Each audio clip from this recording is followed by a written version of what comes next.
Hello students, मैं अंजलि पयाल स्वागत करती हूँ आपका आईसीटी वर्चुअल क्लासरूम देहरादून से। कैसे हैं आप सब लोग? उम्मीद करती हूँ आप सब लोग अच्छे होंगे और अपनी लाइफ में बहुत बेहतर कुछ कर रहे होंगे, ठीक है ना। तो आज के सेशन में मैं आपका हिंदी का अरेंजमेंट लूंगी जिसमें हम मुहावरे और लोकोक्तियाँ की बात करेंगे, ठीक है। कक्षा 7 का आपका ये क्लास चल रही है।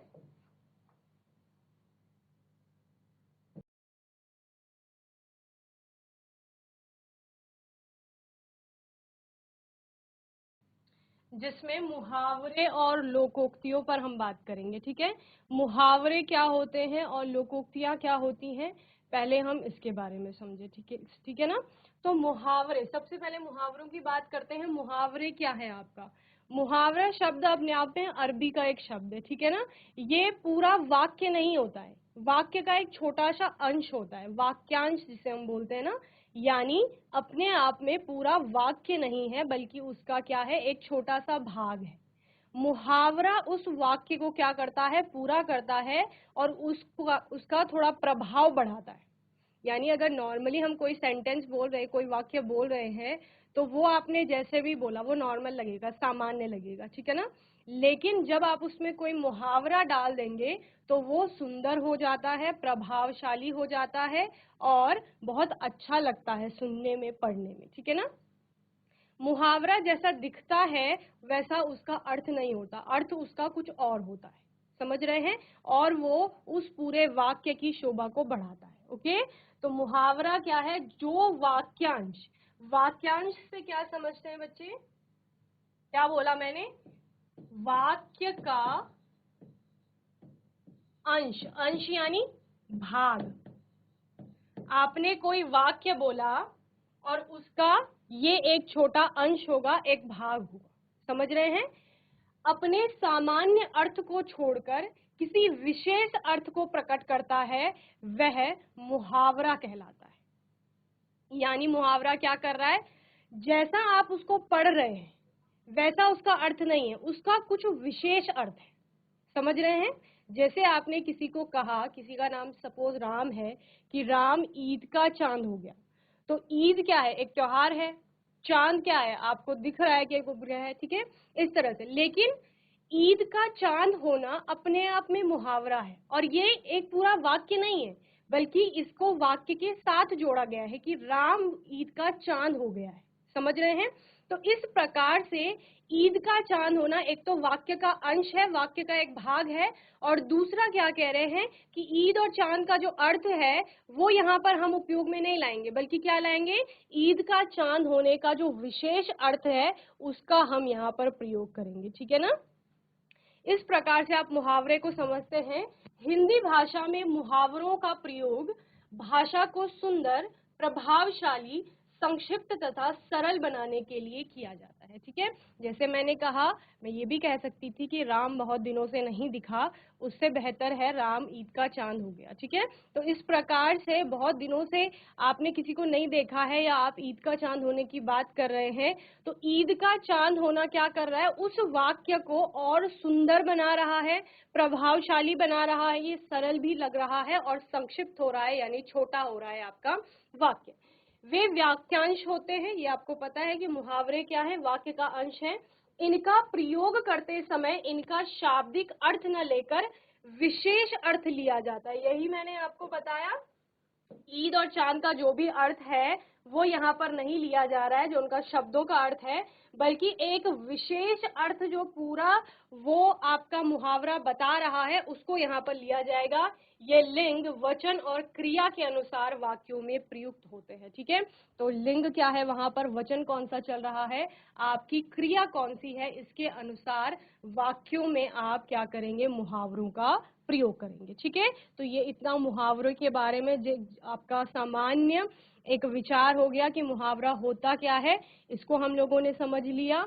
अभी बात आती है मुहावरों को देखने की, यानी कैसे कैसे मुहावरे आपके दिन प्रतिदिन की जो आपका जीवन है उसमें आपको देखने को मिलेंगे, ठीक है। तो सबसे पहला है आंख का तारा हो, ठीक है।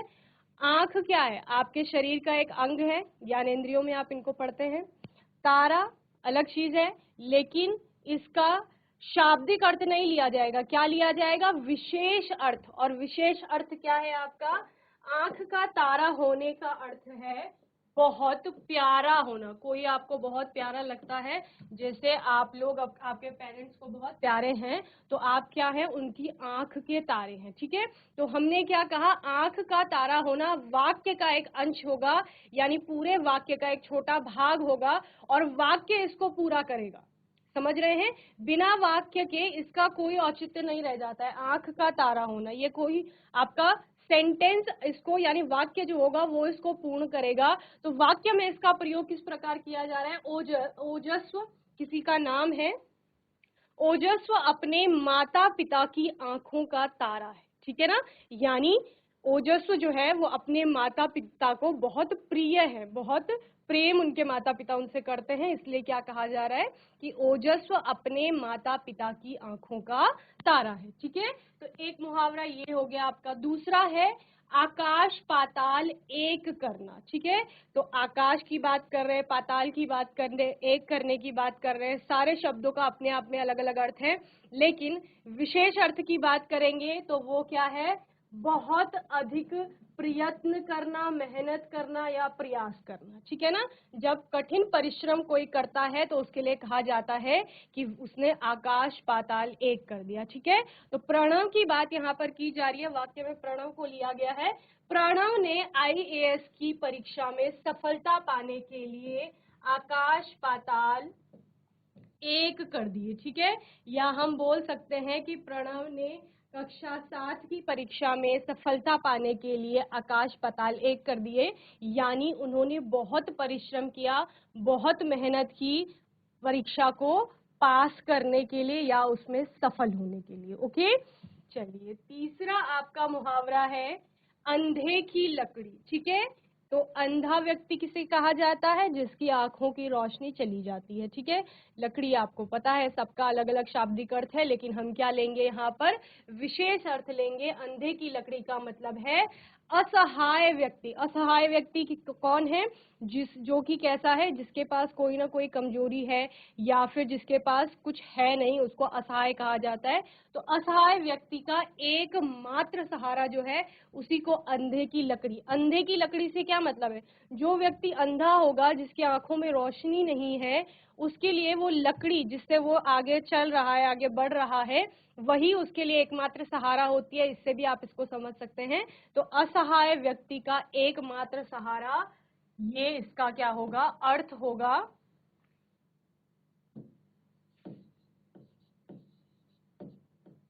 वाक्य में प्रयोग करेंगे कि श्रवण कुमार के बारे में आप लोगों ने पढ़ा होगा, तो उन्हीं का लिया गया है। श्रवण कुमार अपने माता पिता की अंधे की लकड़ी थे, यानी कि अपने माता पिता का कि वो एक ही संतान थे, तो एक ही वो क्या थे? एकमात्र सहारा थे अपने माता पिता का। ओके, चलिए अगला है आपका आग बबूला होना। ठीक है, आग बबूला होने का अर्थ होता है बहुत ज्यादा गुस्सा हो जाना, अति क्रोधित होना। क्रोध का मतलब क्या होता है? गुस्सा करना। ठीक है ना? तो ये इसका अर्थ है अति क्रोधित होना।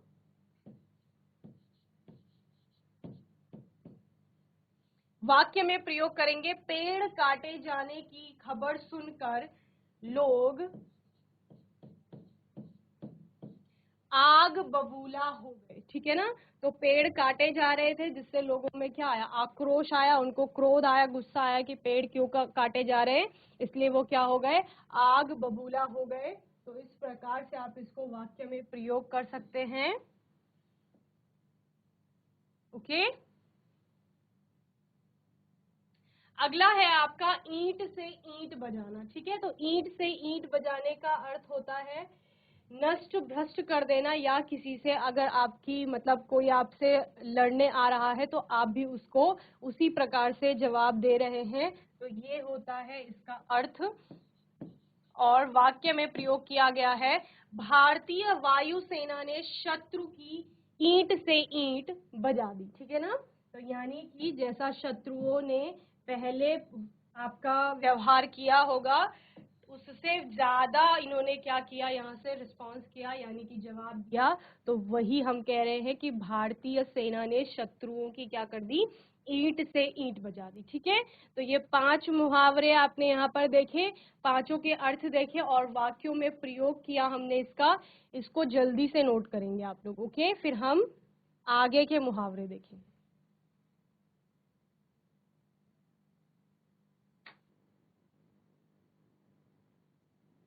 चलिए आगे चलते हैं। छठवां आपका मुहावरा है ईद का चांद होना। ठीक है, जो हमने पहले भी आपका प्रयोग किया था जब हम मुहावरे को समझ रहे थे, तो हमने इसी का उदाहरण लिया था। ईद का चांद होने का अर्थ होता है बहुत दिनों के बाद अगर आपको कोई मिल रहा है तो आप उसको कह सकते हैं कि आप ईद का चांद हो गए थे या आप ईद का चांद हैं। तो इस प्रकार से इससे ये समझ आता है कि आप उनको कह रहे हैं कि आप बहुत दिनों के बाद मिल रहे हैं या बहुत दिनों के बाद दिखाई दे रहे हैं। तो यही इसका अर्थ होता है। नेहा तो आजकल नजर नहीं आती, वह तो ईद का चांद हो गई है। ठीक है, तो यानी कि नेहा क्योंकि बहुत दिनों से दिखाई नहीं दे रही है, तो इस वजह से उसको क्या कहा जा रहा है, ईद का चांद होना कहा जा रहा है। ठीक है ना, तो ये आपके मुहावरे का अर्थ है जो यहाँ पर कोष्ठक के अंदर लिखा गया है, और ये वाक्य में आपके मुहावरे का प्रयोग किया गया है। ठीक है, चलिए सातवां आपका मुहावरा है कलई खुलना। ठीक है, तो कलई खुलने का मतलब है किसी चीज की, किसी बात का खुलना यानी रहस्य का खुलना। ठीक है ना, तो कलई खुलने का अर्थ है कोई बात बहुत छुपा करके रखी गई थी और वो बाद में सबको पता चल गई है, तो रहस्य खुलना उसका अर्थ है। पुलिस ने जब सेठ धनीराम के व्यापार पर छापा मारा तो उसके कारोबार की कलई खुल गई, यानी कि पहले से पुलिस को और लोगों को किसी को भी कोई जानकारी नहीं थी कि उनका कारोबार क्या है, और बाद में जब सबको पता चला, जब पुलिस ने वहां पर छापा मारा तो उनके कारोबार की कलई खुल गई, यानी उनके बारे में पता चल गया कि वो किस चीज, जिस भी चीज का उनका कारोबार रहा होगा कि उसके बारे में पता चल गया, तो उनके रहस्य का पता चल गया। तो यही है कलई खुलने का अर्थ। किसी भी तरह से आप वाक्य में, जरूरी नहीं है कि यही वाक्य आपको लिखना है, आप कोई भी वाक्य में, किसी भी वाक्य में इन मुहावरों का प्रयोग कर सकते हैं। ठीक है ना, वो आप अपने अनुसार देख सकते हैं। नेक्स्ट है आपका कान भरना। ठीक है, तो कान भरने का मतलब है कि किसी के बारे में बातें करना, किसी दूसरे से, जिसको चुगली करना कहा जाता है। तो कान भरने का अर्थ होता है चुगली करना। ठीक है, मंथरा हमेशा केकई के कान भरती रहती थी, तो ये इसका वाक्य में प्रयोग है। ओके,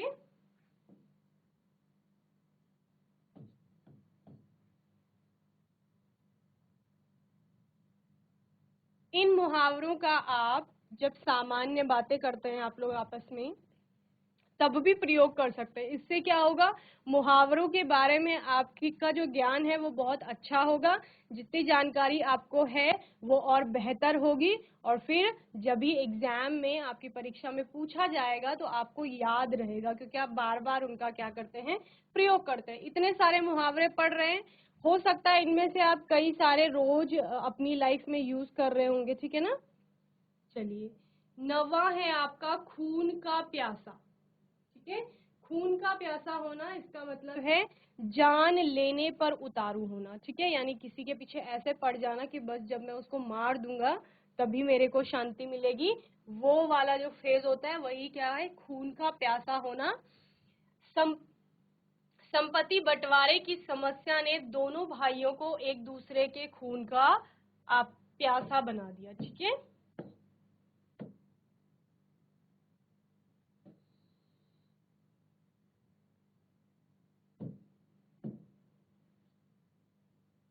तो खून का प्यासा होने का अर्थ है जान लेने पर उतारू होना या जान लेने पर उतारू। तो आप सब में देख रहे हैं कि सारे जितने भी मुहावरे हैं वो क्या हैं, अपने आप में वाक्य नहीं है बल्कि वाक्य का एक अंश है, यानी कि एक भाग है। ओके,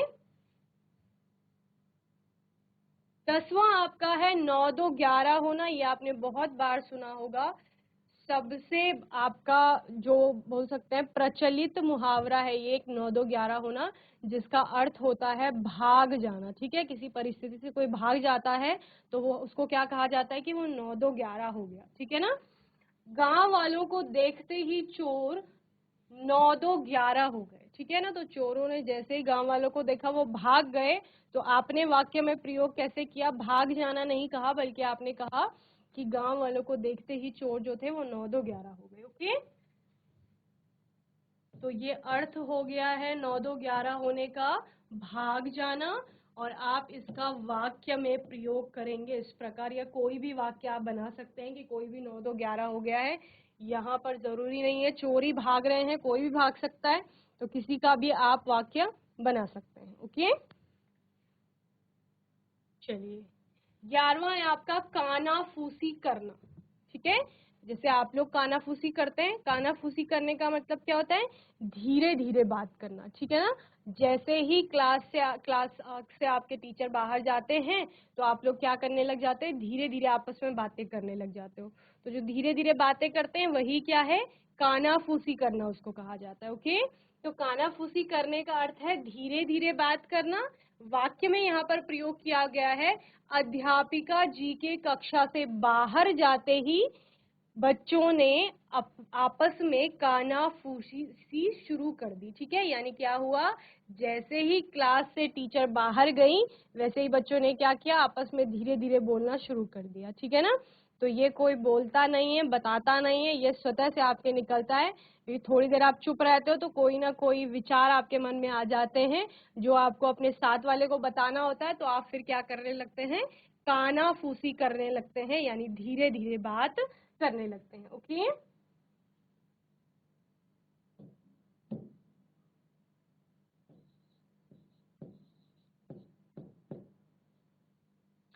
चलिए आगे है आपका चंपत होना। चंपत होना भी वही है जो 9-2-11 होना था, यानी भाग जाना। बिल्ली सारा दूध पीकर चंपत हो गई, यानी बिल्ली ने दूध पिया और अब उसने कहा कि मेरी शामत आ गई तो मैं क्या हो जाती हूँ? चंपत हो जाती हूँ, यानी भाग जाती हूँ। ठीक है ना। तो इस प्रकार से आप सारे मुहावरे, जितने भी मुहावरे हैं, एक तो उनका अर्थ अच्छे से याद कर लेंगे और वाक्य में प्रयोग करना तो आपको आता ही है कि वाक्य आप कैसे बनाएंगे वो भी सीख लेंगे। यहाँ पर जिस प्रकार से यहाँ पर वाक्यों में उनका प्रयोग किया गया है, आप किसी भी वाक्य में प्रयोग कर सकते हैं अपने मुहावरों को। ओके, चलिए अगला है एड़ी चोटी का जोर लगाना। तो बहुत ज्यादा प्रयास करना या पूरा जोर लगाना, उसको क्या कहा जाता है? एड़ी चोटी का जोर लगाना कहा जाता है। मैं कक्षा में प्रथम आने के लिए एड़ी चोटी का जोर लगा रहा हूँ, यानी मैं बहुत ज्यादा मेहनत कर रहा हूँ, कठिन परिश्रम कर रहा हूँ कि मुझे कक्षा में प्रथम आना है। अच्छे से पढ़ाई कर रहा हूँ और बहुत ज्यादा क्या कर रहा हूँ? हार्डवर्क कर रहा हूँ। तो एड़ी चोटी का जोर लगाना वही है कि पूरा जोर लगाना या बहुत अधिक परिश्रम करना। ठीक है ना। चलिए जल्दी से इनको नोट करेंगे।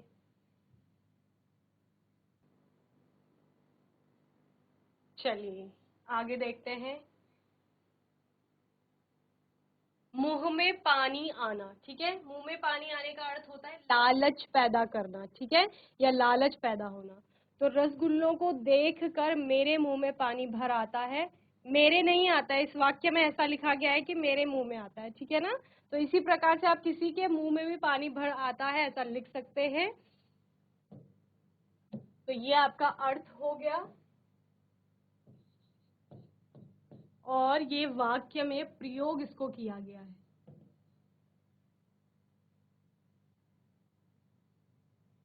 अगला है आपका हवा से बातें करना। हवा से बातें करने का मतलब होता है बहुत तेज दौड़ना। ठीक है, तो बहुत तेज दौड़ते हैं, अच्छे धावक होते हैं, तो उनको कहा जाता है कि हवा से बातें कर रहे हैं। बाबा भारती का घोड़ा हवा से बातें करता था, यानी कि बाबा भारती का जो घोड़ा रहा होगा वो बहुत तेज दौड़ता था, इसलिए क्या कहा गया कि वो हवा से बातें करता है। ओके,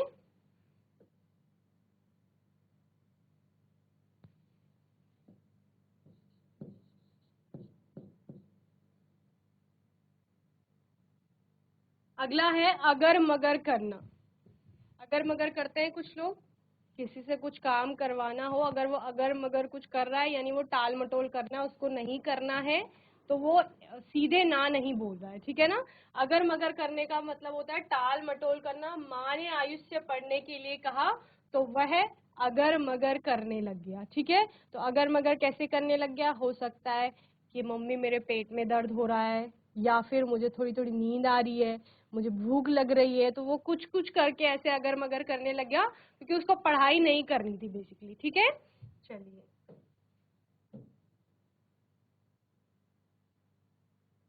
ये आपका वाक्य में प्रयोग हो गया और ये मुहावरे का अर्थ है, ठीक है। चलिए, अगला है आपका काम तमाम करना। काम तमाम करना, ये भी आपने सुना होगा। इसका अर्थ होता है मार डालना किसी को, ठीक है। तो शेर ने कुछ ही पलों में हिरन का काम तमाम कर दिया, यानी शेर ने कुछ ही समय में हिरन को मार डाला। ओके,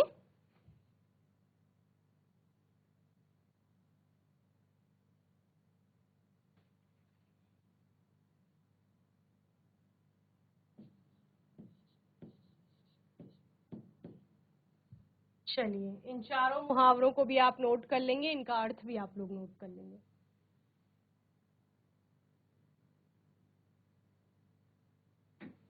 तो बच्चों, मैं उम्मीद करती हूँ आज का सेशन आपको अच्छे से समझ में आया होगा। आज के सेशन में हमने क्या पढ़ा, मुहावरों के बारे में पढ़ा, और यहाँ पर आपके 17 मुहावरों का अर्थ जाना और उनका हमने वाक्यों में प्रयोग किया। आने वाला जो आपका सेशन होगा उसमें हम आगे और मुहावरों के बारे में सीखेंगे और लोकोक्ति के बारे में भी बात करेंगे। ओके, तब तक आपको क्या करना है, जितने मुहावरे यहाँ पर आज के सेशन में पढ़े हैं उनको अच्छे से पढ़ना है, उनका अर्थ अच्छे से आप लोग पढ़ेंगे, उनका वाक्यों में प्रयोग करेंगे, ठीक है। और तब तक के लिए आईसीटी वर्चुअल क्लासरूम से जुड़ने के लिए धन्यवाद।